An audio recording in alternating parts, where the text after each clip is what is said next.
If you're making a call but not hearing any ringing, let's fix that.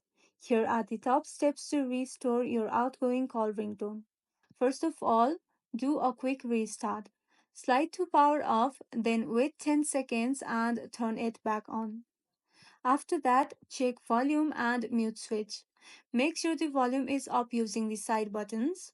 Also ensure the ring or silent switch above volume buttons isn't set to mute. Next, disable Do Not Disturb or Focus modes. If Do Not Disturb or any focus mode is accidentally on, it can silence outgoing rings. Swipe down to open Control Center and check that moon icon. Next, turn off Bluetooth. If your iPhone is connected to Bluetooth headphones or speakers, your ringtone may be diverted. Turn off Bluetooth through Control Center or Settings. Also ensure the person you're calling isn't blocked.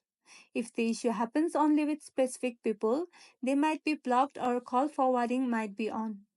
And as a last fix, reset your network settings. This removes saved networks and resets carriers, often clearing silent call glitches. And that's all.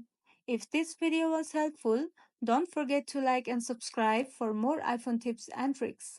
Thank you for watching.